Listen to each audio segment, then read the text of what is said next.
है guys, welcome back to poly study. So guys, जैसा कि हमने पिछली वीडियो में कुछ टॉपिक कवर किए थे थ्योरी ऑफ मशीन के।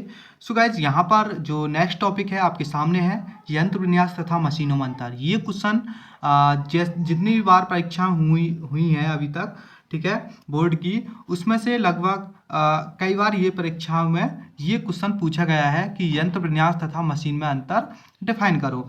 ठीक है, लिखो। तो यहाँ पर एक आपको कॉलम बनाना है यंत्र विन्यास का, दूसरा मशीन का। पहला इनमें अंतर क्या होता है, यह कड़ियों का एक संयोजन होता है। जो यंत्र विन्यास होता है, मैकेनिज्म होता है, वो एक लिंक का पूरा एक कॉम्बिनेशन होता है, जिसका जो पर्पज होता है वो कड़ियों के बीच, मतलब लिंक के बीच जो मोशन को ट्रांसमिट करना होता है। ठीक है, लेकिन मशीन में क्या है, मशीन में एक से अधिक यंत्र विन्यासों का समूह होता है, क्योंकि मशीन में क्या होंगे, बहुत सारी मैकेनिज्म लगी होती हैं जो किसी कार्य को भली भांति संपादित करने के लिए बनाई जाती है। ठीक है, ये आप जानते हैं।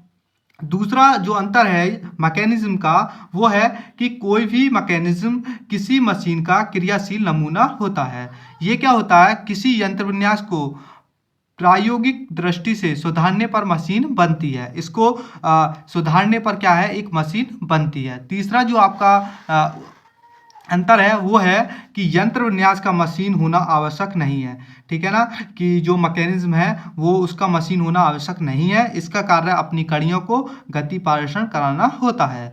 मशीन एक या अधिक यंत्र विन्यास जो आपके जो मैकेनिज्म है यंत्र विन्यासों से बनती है, जिसका उपयोग लाभदायक कार्य के लिए ऊर्जा पारित करना होता है। ठीक है, और चौथा और लास्ट इसका अंतर है वो है, इसमें आपको उदाहरण एग्जाम्पल्स देनी है। एग्जाम्पल क्या होता है, जैसे कि मैकेनिज्म कहाँ यूज होती है। एक तो जैसा कि आपने वॉच देखी होगी, घड़ी देखी होगी, उसमें जो पूरा सिस्टम लगा होता है वो क्या होता है, मैकेनिज्म होता है। ठीक है, इंजन में भी क्या होता है, मैकेनिज्म। इंजन का जो PVRA खींचने का जो डायल गेज या वार्डन, जो आप देखो अगले सेमेस्टर में आप पढ़ोगे यहाँ पर वार्डन दाब गेज के बारे में। ठीक है ना, क्योंकि आपके पास एक सब्जेक्ट आएगा MMI के नाम से, मेजरिंग इंस्ट्रूमेंट। ठीक है, मेट्रोलॉजी के नाम से होगा वो उसमें आप वार्डन दाब गेज सूचक वगैरह पढ़ोगे, तो वहाँ पर उसमें भीतर जो लगी होती है इंटरनल अरेंजमेंट होता है, उसमें क्या होता है, मैकेनिज्म होता है। ठीक है ना, तो नेक्स्ट है इसका जो मशीन का एग्जाम्पल आप कह सकते हो भाप या अंतर्दहन इंजन। ठीक है, वो क्या है, एक तरीके से मशीन है। खराद मशीन है, शेपर मशीन है, प्लेनर मशीन है, ये सभी क्या है, मशीन के उदाहरण है। ओके, नेक्स्ट टॉपिक कवर करते हैं। अब देखो नेक्स्ट टॉपिक है, यदि वो वाला टॉपिक नहीं पूछा जाता है परीक्षा में तो ये वाला टॉपिक जरूर पूछा जाएगा। ये क्या है, रचना तथा मशीन में अंतर। मतलब इंग्लिश में आप कह सकते हो difference between structure and machine. Structure की मैं बात करूं, आपने पुल वगैरह देखे होंगे बनते हुए, तो उनके नीचे कुछ स्ट्रक्चर्स बनाया जाता है। ठीक है, जो नीचे लोहे की लगी रहती हैं उसको बीम वगैरह बनाने के लिए, तो वो एक तरीके से आप इसको स्ट्रक्चर समझ सकते हो। ठीक है, और मशीन और स्ट्रक्चर, ठीक है, स्ट्रक्चर उसकी रचना। ठीक है, तो यहाँ पर सबसे पहला मशीन में क्या होता है, मशीन का कार्य क्या होता है, मशीन का सबसे पहला कार्य होता है यह ऊर्जा को पारित करती है। ओके, लेकिन रचना क्या करती है, ऊर्जा को पारित नहीं कर सकती, केवल वो तो एक स्ट्रक्चर है। ठीक है, दूसरा इसका डिफाइन हम कर सकते हैं, इसका डिफरेंस कर सकते हैं कि जो इसके अवयव होते हैं, उसके पार्ट्स होते हैं, उनके बीच में क्या होती है, गति होती है। ठीक है, मशीन के जितने भी पार्ट्स होते हैं, लिंक होते हैं, उसके बीच में क्या सापेक्ष गति होती है। लेकिन इनके जो स्ट्रक्चर के बीच में जो लिंक होते हैं या अवयव होते हैं इसके रचना के, उनके बीच में सापेक्ष गति नहीं होती है। ठीक है, नेक्स्ट है इसके अवयव जो होते हैं उस पर भार या बल कार्य करते हैं, जिनके कारण उनमें नगण्य विकृति उत्पन्न होती है।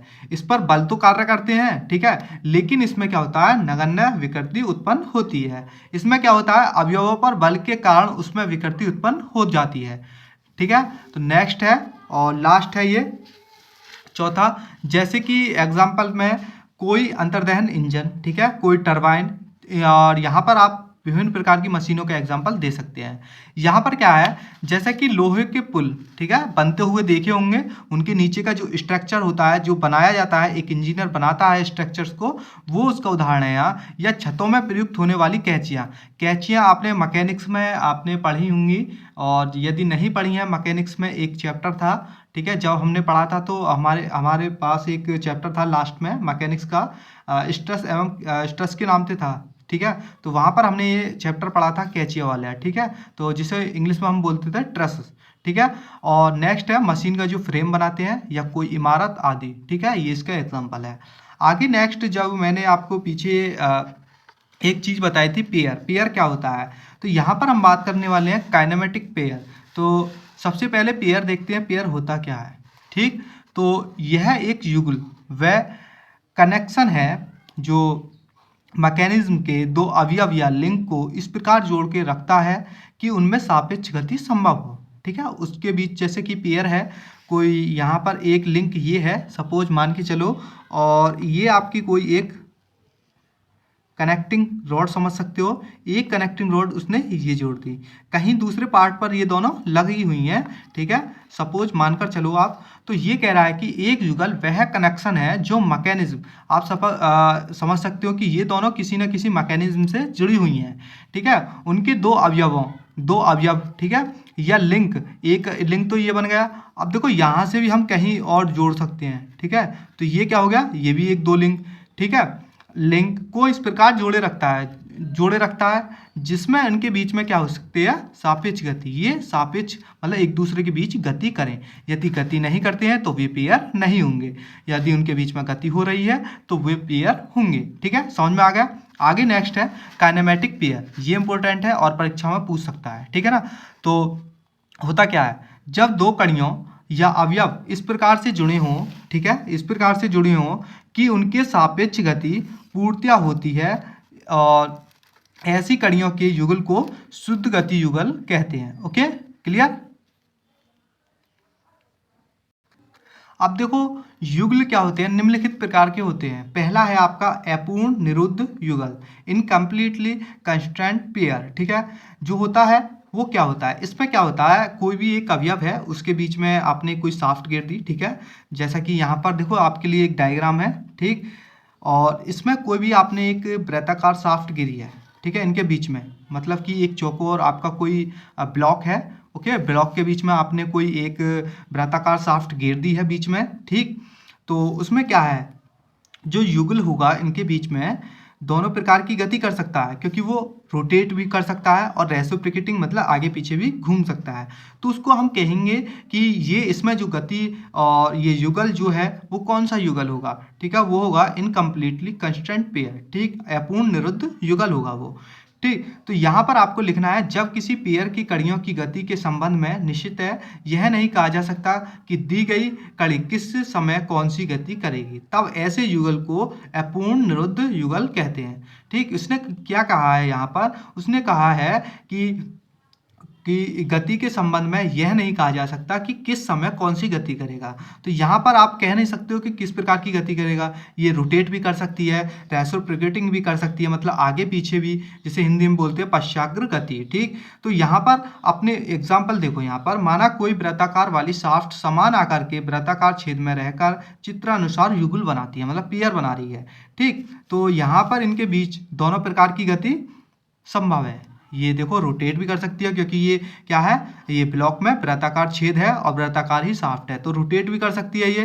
ठीक, रोटेट भी कर सकती है और ये आगे पीछे भी घूम सकती है। तो उसको हम क्या करेंगे, अपूर्ण निरुद्ध युगल। ठीक, ये अक्सर परीक्षा में पूछे जाते हैं और इस चैप्टर से मैं पहले भी बता चुका हूँ कई नंबर के पूछे जाते हैं। ठीक है, कम से कम 7 से 10 के बीच में इस चैप्टर से जरूर आता है। तो अगला है नेक्स्ट पूर्णतया निरुद्ध युगल, कंप्लीटली कंस्ट्रेंट पेयर। ओके, तो यहाँ पर ये क्या होता है, इसमें क्या होता है कि जब किसी पेयर की कड़ियों की गति के संबंध में निश्चित यह कहा जा सके कि किस समय कौन सी गति करेगी, तो इसमें हम कह सकते हैं कि इसमें जो शाफ्ट है वो कौन सी गति करेगी। हम कह सकते हैं कि रोटेटरी करेगी, केवल हम कह सकते हैं कि आगे पीछे ही गति करेगी। तो उसमें हम उसे क्या कहेंगे, कंप्लीटली कंस्ट्रेंट पेयर कहेंगे। जैसा कि यहाँ पर आपके सामने एक ब्लॉक है चौकोर। ठीक है, उसमें क्या है, चौकोर ही एक शाफ्ट है, तो इसमें ये रोटेट तो कर नहीं सकती। ठीक, क्योंकि चौकोर शाफ्ट है, तो इसमें क्या कहेंगे कि ये केवल यहाँ पर एक ही प्रकार की गति करेगी, रेसिप्रोकेटिंग मोशन। तो उसको आप कह सकते हो पूर्णतया निरुद्ध युगल कह सकते हो। ओके, ठीक, इसका एग्जांपल बनाकर आप स्वयं लिख सकते हो। ठीक है, तो अगला नेक्स्ट है सफलतापूर्वक या अंशतः निरुद्ध, ठीक है, सक्सेसफुली। ओके, तो यहाँ पर इसका डिफाइन कैसे करनी है, जब किसी युगल के कड़ियों की स्थिति इस प्रकार हो कि अपनी स्थितियों या अन्य साधनों से कड़ियों के सापेक्ष गति जो होगी निरुद्ध बनी रहे, तो ऐसे युगल को सफलतापूर्वक युगल कहते हैं। ये कह रहा है कि जब किसी युगल के कड़ियों, जो भी युगल जो पेयर बन रहा है उनकी कड़ियों की स्थिति जो पोजीशन होगी इस प्रकार हो कि वह अपनी जो पोजीशन या अन्य साधनों से कड़ियों के सापेक्ष गति वो क्या हो, कंस्टेंट हो, ठीक है, कंस्टेंट के रूप में बनी हो, निरुद्ध बनी रहे, ठीक है। तो उस प्रकार के युगल को क्या कहें, सफलतापूर्वक युगल कहेंगे, ठीक है। तो नेक्स्ट देखते हैं आगे। अब देखो नेक्स्ट है, देखो यहाँ पर नेक्स्ट में क्या है, यहाँ पर हमने एग्जांपल्स के द्वारा आपको समझाया है। देखो यहाँ पर जैसा कि एक आपने एक बेयरिंग इस प्रकार का पढ़ा होगा बीएमसी में, ठीक है, देखा भी होगा, यदि बीएमसी पढ़ी होगी आपने, बेसिक मैकेनिकल, ओके, तो वहाँ पर ये आपने एक बेयरिंग पढ़ा होगा। ये किस प्रकार का बेयरिंग है, ठीक है, ये बेयरिंग है, और ठीक है, तो इसमें क्या है, एक शाफ्ट है और ये नीचे बुश है, ओके। तो यहाँ पर जो है पेयर जो बन रहा है वो कौन सा है, वो सक्सेसफुली है, ठीक है, सक्सेसफुली आपका जो पेयर बन रहा है वो इसका एग्जाम्पल है। तो यहाँ पर आपसे अलग से पूछ लिया जाता है कि इस वाले बेयरिंग का इस वाले बेयरिंग के बीच में कौन सा पेयर बन रहा है, तो आपको लिखना है सक्सेसफुली पेयर बेयरिंग, ठीक है, बन रहा है। तो यदि यहाँ पर क्या है, कोई एक वृत्ताकार काट की क्या है, शाफ्ट है, बाहरी शाफ्ट चित्रानुसार बुश बेयरिंग के ये है, ये बुश बेयरिंग है, उसके साथ सफलतापूर्वक युगल बनाता है, ठीक है ना। शाफ्ट अपने भार के कारण ये क्या है, अपनी पोजीशन में जो अपनी पोजीशन पर ही है ये, ठीक है, बुश में ऊपर नीचे की गति नहीं करेगा, ठीक है, केवल घूमता ही रहेगा, ठीक, ऊपर नीचे गति नहीं करेगा। तो इस प्रकार के युगल को क्या कहेंगे हम, सफलतापूर्वक युगल कहते हैं, ठीक। आगे क्या है, शुद्ध गतियों जो शुद्ध गति युगल का वर्णन। शुद्ध गति युगलों का वर्गीकरण निम्नलिखित आधारों पर किया जा सकता है। सबसे पहला है कड़ियों के सापेक्ष गति के आधार पर। इस आधार पर शुद्ध गति युगल निम्न प्रकार के होते हैं। पहला है स्लाइड पेयर, ठीक है, स्लाइड पेयर में क्या है, स्लाइड करना मतलब आगे पीछे, ठीक है। इस प्रकार के युगल में कड़ियाँ एक दूसरे के सापेक्ष क्या होती हैं, फिसलती है। एग्जाम्पल के रूप में अंतर्दहन इंजन, ठीक है, में पिस्टन जो सिलेंडर में जो पिस्टन होता है उसमें सिर्फ फिसलते हुए गति करता है, ठीक है। जैसा कि एग्जांपल ये आपका क्या होगा, सिलेंडर, इसके बीच में क्या है, पिस्टन है, ठीक है। तो इसके बीच में जो गति होती है उसको हम कह सकते हैं, जो इसके बीच में पेयर हो रहा है वो कौन सा है, स्लाइड पेयर बनेगा, ठीक, क्लियर। आगे नेक्स्ट है टर्निंग पेयर। तो टर्निंग पेयर में क्या होता है, इस युगल की कड़ियाँ इस प्रकार जुड़ी हों कि एक कड़ी दूसरी कड़ी के स्थिर अक्ष पर या उसके चारों तरफ घूमे, तो ऐसे युगल घुमाव युगल कहलाते हैं, टर्न करते रहते हैं। तो एग्जाम्पल के रूप में हम कह सकते हैं किसी भी बेयरिंग के भीतर स्थित शाफ्ट हो, ठीक है, उसमें बेयरिंग के साथ घुमाव युगल बनाती है, ठीक, क्योंकि उसमें क्या होता है, वो अपनी अक्ष पर क्या होती है, चारों तरफ घूमती रहती है, ठीक है ना। तो उसका एग्जाम्पल ये होता है, ठीक। अगला है नेक्स्ट स्क्रू पेयर। ये स्क्रू पेयर बहुत ज़्यादा इंपॉर्टेंट है, ओके। तो स्क्रू पेयर क्या होता है, यदि किसी युगल के अवयवों, ठीक है, यदि किसी युगल के अवयवों एक दूसरे से चूड़ियों द्वारा जुड़े हों, मतलब चूड़ी द्वारा जुड़े हों, तो एक अवयव में क्या होगा, एक अवयव में घूमता हुआ फिसलता है, इस प्रकार आगे बढ़ता है, ठीक है। तो आप यहाँ पर एग्जांपल दे सकते हैं कि किसी भी बोल्ट उस पर कसे नट से बना युगल, तो उसको क्या कहेंगे हम, स्क्रू पेयर कहेंगे, ठीक है, क्लियर। ये आपको लिखना है केवल, ठीक। आगे नेक्स्ट चलते हैं।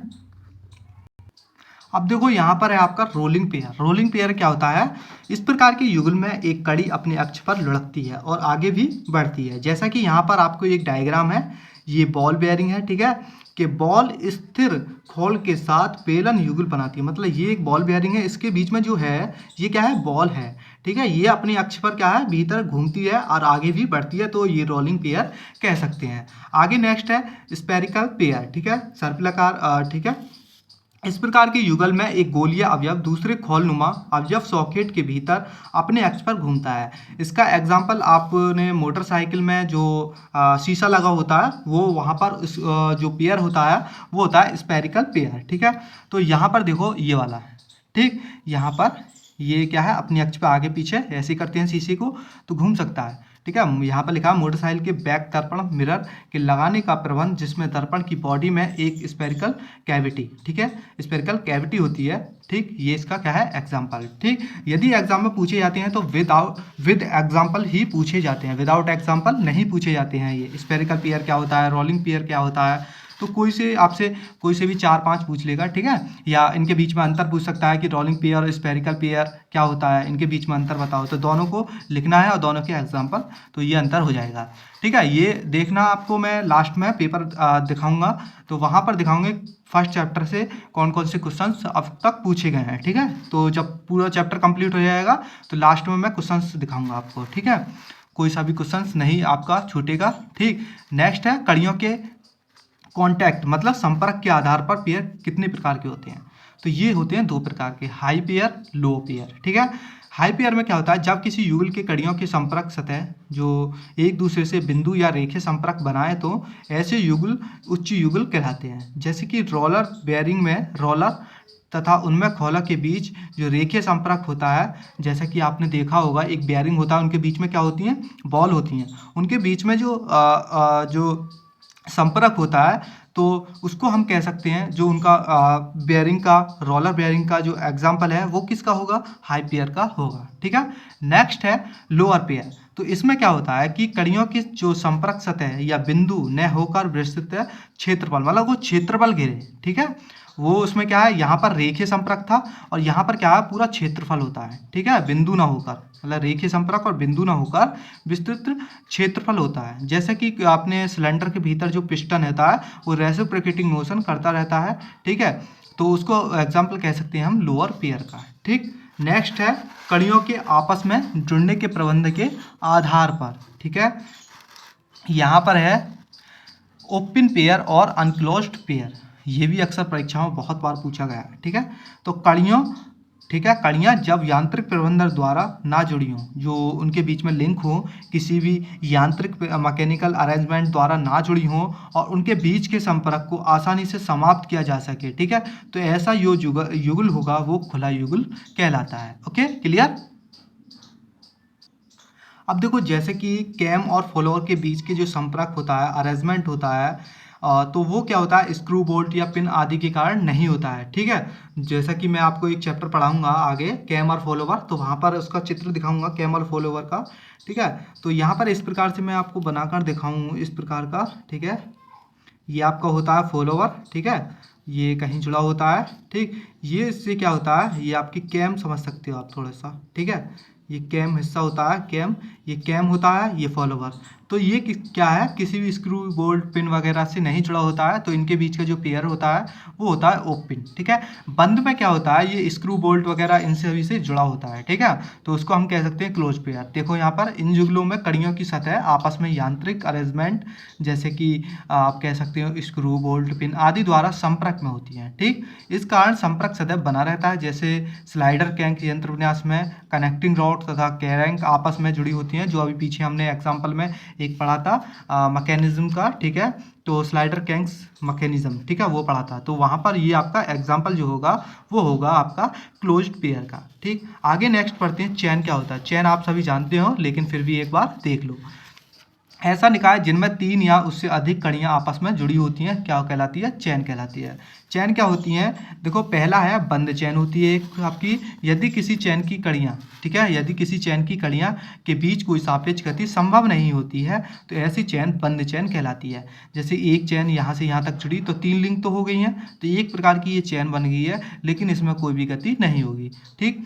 लेकिन आगे नेक्स्ट है निरुद्ध चैन, कंस्ट्रेंट चैन। इन दोनों इन चैनों में कड़ियों की सापेक्ष गति पूर्णतः निरुद्ध होती है और किसी समय कोई कड़ी किसी भी प्रकार की गति करेगी यह निश्चित होता है, ठीक है। तो यहाँ पर देखो ये वाली कड़ी है, ये यहाँ पर भी आ सकती है, यहाँ पर भी पहुँच सकती है, ये कड़ी जो है एक यहाँ पर भी आ सकती है, यहाँ पर भी पहुँच सकती है, ठीक है ना। तो ये आपकी क्या होगी, कंस्ट्रेंट चेन होगी, ठीक है। अब होती है अनकंस्ट्रेंट चेन।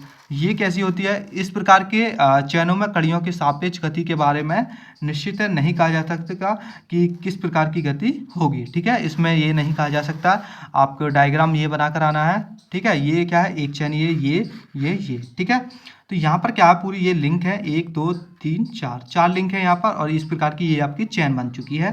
ठीक है, यहाँ पर भी आ सकती है ये। जब इस प्रकार की ये खींचकर यहाँ पर आएगी ये चेन, ठीक है, तो ये यहाँ आएगी, ये यहाँ पर आएगी, तो इसमें कहा नहीं जा सकता कि कहाँ पर आ जाएगी। ठीक है, तो उसको हम कह सकते हैं अनकंस्ट्रेंट चेन। ठीक है, तो आज के लिए इतना ही काफ़ी। सो गाइस नेक्स्ट वीडियो में आपका ये चैप्टर समाप्त कर दिया जाएगा। सो गाइस प्लीज़ मेरी आपसे एक रिक्वेस्ट रहेगी, प्लीज़ इस फिगर को जो इस आपका चैप्टर है, जो पहला चैप्टर है मशीन एंड मैकेनिज्म का, ठीक है, ये मैंने पूरा कंप्लीट करा दूंगा कल की वीडियो में। सो गाइस मेरी बस इतनी सी रिक्वेस्ट है कि इस वीडियो को ज़्यादा से ज़्यादा शेयर करना है और लाइक करना है। कोई दिक्कत है और कमेंट में कुछ भी पूछना है, ठीक है, कमेंट में बता सकते हो आप। ठीक, तो नेक्स्ट वीडियो में मिलती है। Thank you.